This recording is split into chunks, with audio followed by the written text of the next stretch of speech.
হে হে, আমি পেরে গেছি। টাটা, বাই বাই পৃথিবী। আমি এখন চাঁদে যাচ্ছি।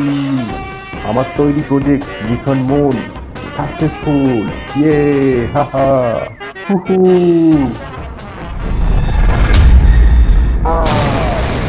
হ্যাঁ, বাপ রে বাপ, কি ভয়ানক স্বপ্ন।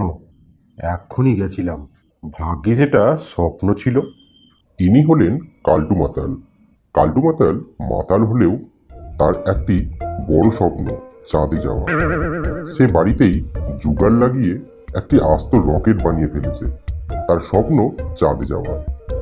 হে হে, অবশেষে আমি আমার রকেটকে নিখুঁতভাবে সম্পন্ন করেছি। আমার এবার চাঁদে যাওয়ার স্বপ্ন পূরণ করার সময় এসে গেছে। কাল সকালেই আমি চাঁদের উদ্দেশ্যে রওনা দেব। পরের দিন সকালবেলা কালটু মাতাল তার বাড়ির উঠোনে তার চন্দ্রযান রকেটের ওপর বসে সেটিকে স্টার্ট দিচ্ছে। কালটু মাতাল এই প্রথমবার বিশ্বের বাইরে একটি অ্যাডভেঞ্চার করতে যাচ্ছে, কিন্তু সে জানেও না তার এই উদ্ভটতা অনেক কিছু সমস্যায় ফেলতে পারে। কালটু মাতাল তার রকেট স্টার্ট করে সে মহাকাশের উদ্দেশ্যে রওনা দিচ্ছে। আমি আর আসবো না, আমি আর আসবো না তোমাদের পৃথিবীতে। আমি চাঁদে গিয়ে আমি আমার বাসস্থান তৈরি করব এবং সেখানেই আমি জীবনযাপন করব। এই কালটু এখন অনেক বড় বিজ্ঞানী হয়ে গেছে। ইয়ে, হাহা, হুহু। তার রকেটটি আস্তে আস্তে অনেক স্পিডে চলতে শুরু করলো এবং আমাদের সৌরজগতের চারিদিকে ঘুরতে শুরু করলো। কিন্তু তার রকেটটি এতই স্পিড নিয়েছে যে সে আর রকেটটিকে কন্ট্রোল করতে পারছে না। সে অন্যান্য ছোট ছোট গ্রহাণুর সাথে ধাক্কা খেতে লাগলো এবং ধাক্কা খেতে খেতে সে তার বসার জায়গা থেকে রকেটের পিছনের দিকে চলে আসে। এখন সে অনেক ভয় পেয়ে যায়। আরে আরে, এ কি হচ্ছে, এ কি হচ্ছে? এটা তো হওয়ার কথা ছিল না। এ কি, এ কি? বাঁচাও, বাঁচাও। কালটু মাতাল অন্যান্য গ্রহাণুর সাথে ধাক্কা খেতে খেতে অবশেষে চাঁদের মাটিতে ল্যান্ড করে। ইয়ে, হাহা, হুহু। আমার প্রজেক্ট সাকসেসফুল। আমি চাঁদের মাটিতে পা রেখেছি। কি মজা।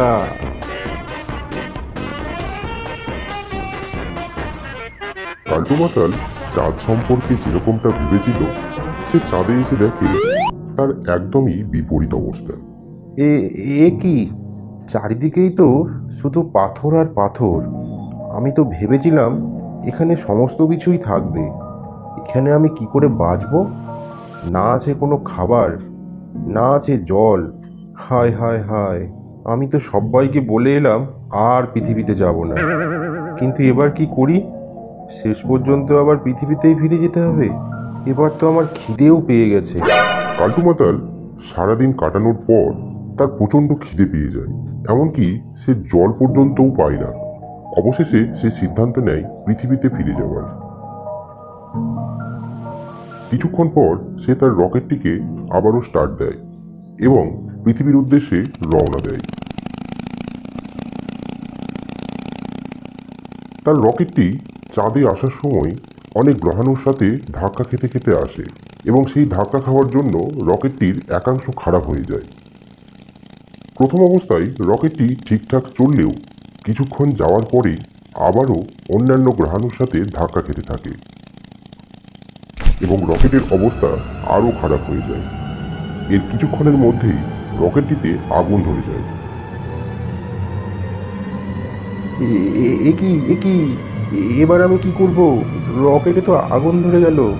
আগুনের পরিধি আস্তে আস্তে বাড়তে থাকে এবং কালটু মাতাল উপায় না দেখতে পেয়ে একটি গ্রহাণুর ওপর জাম্প করে। কিছুক্ষণের মধ্যেই রকেটটি ধ্বংস হয়ে যায়। ও মাই গড, আর একটু হলেই গেছিলাম। প্রাণটা কোনো রকমে বেঁচে গেছে। কালটু মাতাল আস্তে আস্তে নিচের দিকে নামতে থাকে, কিন্তু গ্রহাণুটি এতটাই স্পিড নেয় যে কালটু মাতাল সেটিকে আর ধরে রাখতে পারে না। অবশেষে ছিটকে পড়ে সেই গ্রহাণু থেকে। বাঁচাও, বাঁচাও।